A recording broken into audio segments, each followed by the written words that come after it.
झारखंड में अब कौन झारखंडी, कौन लोकल कौन बाहरी, कैसे होगी स्थानीयता तय। मुख्यमंत्री हेमंत सोरेन की अध्यक्षता में बुधवार को कैबिनेट ने दो ऐतिहासिक और अहम फैसले लिए। पहला झारखंड में 1932 के खतियान आधारित स्थानीय नीति का और दूसरा ओबीसी एसटी एससी के आरक्षण में वृद्धि का। स्थानीय की पहचान और आरक्षण में वृद्धि संबंधी विधेयक को अब विधानसभा के अनुमोदन के बाद केंद्र को भेजा जाएगा।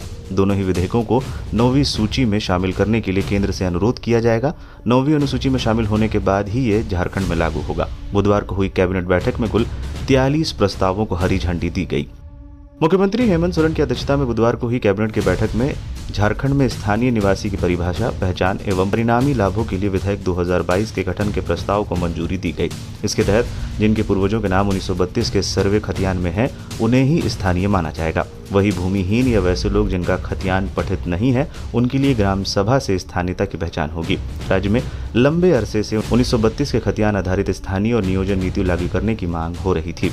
इस विधेयक को विधानसभा में पारित कराने के बाद 9वीं अनुसूची में शामिल कराने के लिए केंद्र सरकार को भेजा जाएगा।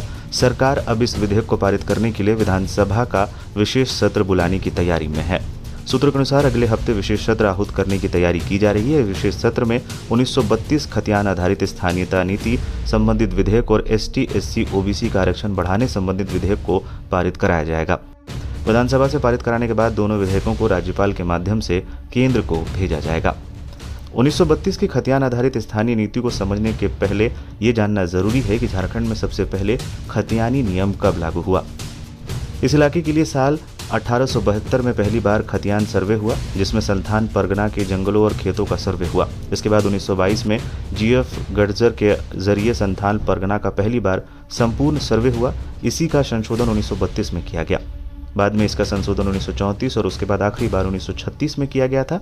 राज्य के कुछ जिलों में 1938, कुछ में 1995 में ये सर्वे हुआ। हालांकि राज्य के अधिकांश जिलों में 1889, 1894, 1910, 1915 और 1928 में ही अंतिम सर्वे सेटलमेंट पूरा हुआ। झारखंड का स्थानीय निवासी कौन कहलाएगा? जिसके पास 1932 का खतियान है या उसमें उनके वंशजों के नाम है, तो वो झारखंड का स्थानीय निवासी कहलाएगा। जिन लोगों के दादा पिता लंबे समय से झारखंड में रह रहे हैं लेकिन उनके पास कोई जमीन नहीं है, तो वो झारखंडी नहीं माने जाएंगे। 1932 का खतियान लागू हो जाने के बाद लंबे समय से झारखंड में रह रहे लोगों का वजूद संकट में पड़ सकता है। झारखंड में जन्म लेने के बावजूद यहाँ के स्थानीय निवासी वो नहीं कहलाएंगे। 1932 के खतियान में जिनके पूर्वजों का नाम है, वही स्थानीय निवासी कहलाएंगे। हालांकि इसमें कानूनी पेंच बहुत सारे हैं, जिसको लेकर पहले भी इस पर कोर्ट से रोक लग चुकी है। अब देखना है हेमंत सरकार के इस फैसले का क्या होता है।